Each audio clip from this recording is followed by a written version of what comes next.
How's it going, YouTube? Coming today with another video, and today, guys, with the video is going to be a complete guide to Yubel. Now, I love this deck so much. It's a deck that I feel very confident with at the moment. I really do hope this video shines some light onto some of the harder combos and know exactly how to do some of the things that you really want to do with the deck, especially play around cards like Droll. If you haven't already checked my sponsors over at Imperium, Dragonshield, Gem, Cloud, RAW, Grimoire, and ChainLink, definitely go ahead and check them all out down below in the description. Without further ado, let's hop right on into our first slide. The first one I have for you today is going to be the starters. Now, Samsara is just a lone fire for the deck. The card's absolutely absurd. It also has an interruption effect on your opponent's turn. Don't really use that effect that much, but at the same time, it's there, and the card is just absolutely absurd. You'll see the line that we do with that. Dark Beckoning Beast is a really good card, absolute unit, but we only run 2 of it. I really want to run 3, but there's just not enough room for hand traps already, and I only play 13, so definitely want to make sure I have enough room for that. Opening the Spirit Gates is a pretty crazy card, 3 different effects, but at the same time, you cannot activate this card if you were under Droll because it's a mandatory search. So definitely make sure that if you are going to lead anything into a board, probably opening, because it does a lot for you. And we'll talk about more of that when we get to it. Now, the field spell alone is pretty crazy. This card allows you to go ahead and just pop one from the deck and then make a Phantom immediately, because you can like pop a Spirit, summon a Yubel, use both for Phantom. Or you can go ahead and add to your hand like a Samsara and just go full combo on your opponent. So this is a part of like the pretty standard main line. The extenders though, Dark Beckoning Beast cannot add itself. So if you just open the opening of the Spirit Gates, you'd go opening, beckoning, add opening, unless you play one of these. These are essentially the same card. I honestly just think that Chaos Core looks cooler, so I play this one. Why do I say that? Because it literally doesn't matter which one you play unless you play Chaos Angel, because then you'll play the Summoning Beast. Now, you can play that if you want to be able to like threaten a Chaos Angel, but that never really comes up, at least in my testing and all. I really do like playing the other name here, though, because of the fact that if you go Beckoning Beast, add one of these, you can go normal Beckoning, normal one of these behind it, and that's an additional 0/0 that you can shuffle back for like a Phantom. Whereas if you add another copy of Opening, you better have opened up like Samsara for the additional normal, or else it's kind of wasted. So I definitely think these are really important to run. One or the other, it doesn't matter which one. But just make sure that you have one of these in your deck, the Beckoning Beast and the Opening of the Spirit Gates. This card is absurd. Now the best line is post side, where you can Griffin into an Annie spell, and I'll show you that full line as well. Also, the main line includes Spirit Yubel, Nightmare Pain, and Squirmer. You set Nightmare Pain from deck, so it's a really good way to play around Droll, and you'll see that here in one of the first lines. Now, without further ado, let's go ahead and show you those lines. Now, huge shoutouts to Ricky C, Ricardo from Team RAW for sending me this replay. I don't play Disarray, so I want to make sure I showed you a replay with it and how to summon it. I think the card is just really too heavily invested, because when you do like the standard combo, you don't lose that hard to certain scenarios, where I feel like you do really hard to summoning Disarray. And plus post side, when you're setting an Annie spell, doesn't really matter at that point which one you have. Annie spell just wins the game regardless too. So the only thing that you lose too hard, unless you have Verudrus as well, is going to be like an evenly. So you kind of take it where you got it, right? Because like if you were going to lose to an evenly with a Disarray up, they have like Imperm evenly, then you're going to lose anyway. It's the same thing as if you have like an Annie spell and they hit you with like an Impermanent Verdurus and then they evenly you, right? So either or is fine.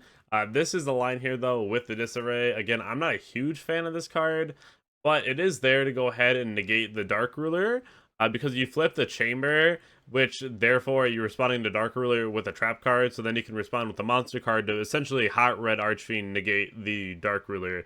Because this card is just the hot red with the effect of Avermax when it leaves the board. But I hope that helped. Again, I don't really like this card, but I still want to show you the line. So here's a match I played recently, which was very cool. I was able to play around Droll very well. So I'm going to go ahead and opt to go ahead and play the Phantom out as fast as possible.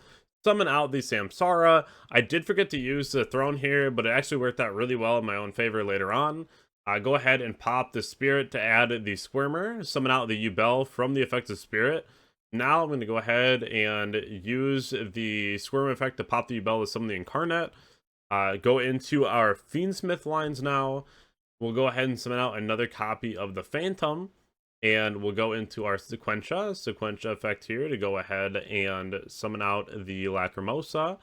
Go into Beatrice now. Beatrice dumped the Sharvara under Droll, which is extremely correct. You'll see why here, though. Go ahead and summon out the third Phantom. I do think that 3 is mandatory. It's a very, very good card, and you want to make sure you have another one for the follow-up. In this play in particular, I opted to just run through all 3, but that's also fine. We're trying to just put up a board they can't break, right? Go ahead and add back the Charvara from the graveyard that we just dumped with the Beatrice. Then we'll go ahead and summon out our Rage. You use the Lacrimosa effect here to burn for 12. Go ahead and summon back the Spirit and use Charvara to pop the Spirit to summon out the Incarnate, Spirit, and Yubel, which is really crazy here, honestly. That's so cool to be able to do all 3 at once. So now we'll go ahead and make our Griffin. Yes, it doesn't matter that it's not pointing to anything. This isn't trying to set anything. You'll see what I'm doing with it.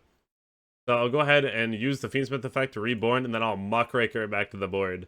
Now you'll see right here I said before Reborn, because I actually ended up using the effect of the Reborn before I made my Verudgerous.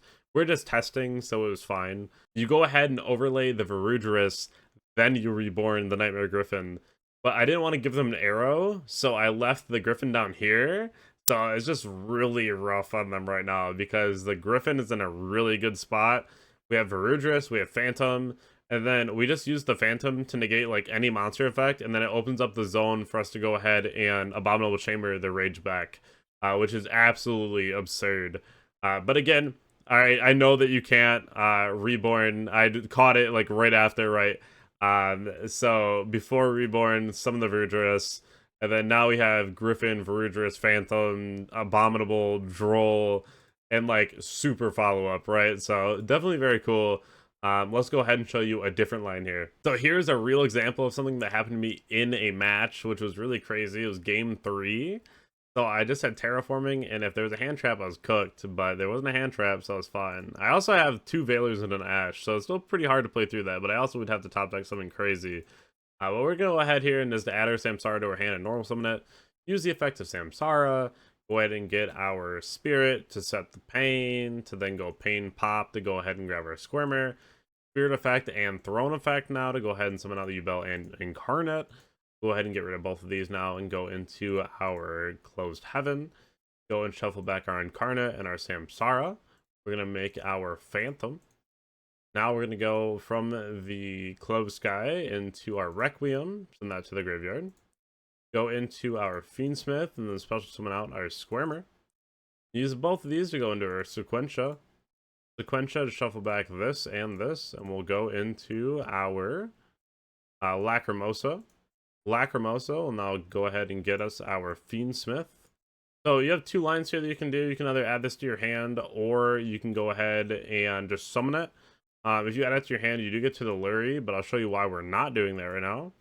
Go ahead and overlay both of these, and we will detach the Fiendsmith.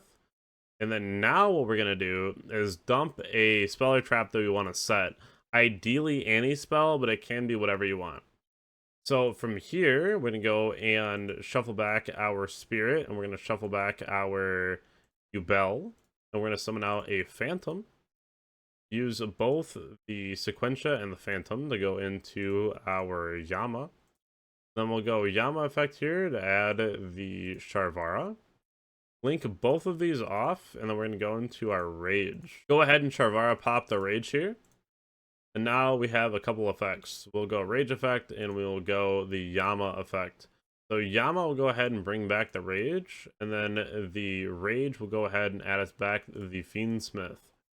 Now we'll use the Fiendsmith effect to get to track this. Then we'll go ahead and add and dump the Lurie, which will get us a free summon here. And then from there, we can go ahead and link all 3 of these off and go into our Griffin. So now we get the effect of Charvara, and we also get the effect of the Griffin here to go ahead and pitch the Ash to go ahead and set our Annie spell. And then we also get our Chamber from deck, which is already pretty crazy. And so, like, you have a lot of options, too. Earlier on, you could have not chose to make a Phantom, and then you could have just used this to, like, Reborn out another body. I kind of like leaving this engraved, though, so you have some good follow-up as well. Because not only you still have this as a body that you can summon right now, you also have this as a body that you can summon. So what I like to do here, actually, is go ahead and use our Fiendsmith to kick back the Sequentia to the extra deck.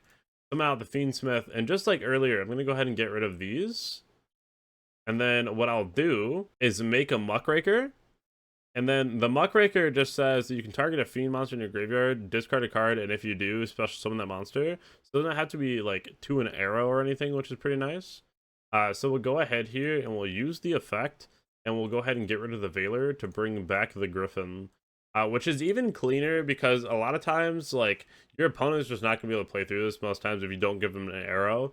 If you want to play a little cleaner here, you can always keep the hand trap and then summon the Griffin up here, unless you have like another extender that you can do. But at the same time, I feel like this is fine because we're not necessarily worried about a Dark Ruler if we have any spell set. So I think summoning this is perfectly okay. Like, obviously, if they open Imperm on it or something, like they open Imperm, it's fine. We still have Veiler, Ash, Abominable, and Phantom. So it's going to be rough for them, too. And then when we use Phantom, we're going to be able to get another Yubel Engrave, which means that we have another Squirmer target to summon. We have this as follow-up. It's just so much follow-up to deal with here. So even if you just have Samsara off of Throne, you still have so much advantage. And like, this combo alone is ridiculous, right? Let's go ahead and look at the list. So this is my list here. A couple things to know. I only play one Squirmer. You definitely don't want to play more than this. One is perfectly fine. You don't really want to see this in your opening hand. If you do, it's fine, but like, I'd rather just search this with Pain. I play 2 Tractus because when you recycle your Fiendsmith, I do want to be able to use Tractus again and then get to Lurie again as more bodies, right? Because your entire Fiendsmith engine just gets completely recycled every turn. Also, when you're looking at the deck list here, you'll notice I only play 13 hand traps, but so far in testing, it's been perfectly fine. I haven't really had a problem. I do like 3 Phantom. I think this is really necessary. Not only is it crazy follow-up, but it also is just something that can give you free bodies for no reason when you really need something else through a lot of hand traps, right? I do side 1 Rise to Full Height. It's really nice because you can go Rage Effect, target a monster your opponent controls, Rise to Full Height, target Rage, Resolve, and then your Rage is off the board, so no longer can they attack anything on your board against Tenpai, which is pretty crazy because then they kind of just fold at that point, right? And they have to go first when you do that, and if they don't, they die. So it's kind of crazy. I hope that you enjoyed today's video. There's definitely a lot of very in-depth lines to go through, and I hope that you go through them a lot because you really want to, as far as understanding why certain things are played the way they are and how you can go about just playing around certain hand traps. Even in the one replay, playing around Droll is pretty crazy because it's going to be a very popular card this format. I'm still giving away the downward mat. If you want to go down below in the description and check out the donation link, definitely go ahead and do so. When we hit 300, I'll give this mat away on Twitch, and then I have more giveaways coming behind it too. I appreciate each and every one of you. Thank you all so much for the ongoing support. You are all just so amazing, and I'm going to keep pumping out content. And I really do love the videos I'm posting lately. I think that the game is definitely in an interesting spot, and I can't wait for a ban list, hopefully. Crossing our fingers, right? But thank you all so much, and I'll catch you on the next video. Thank you.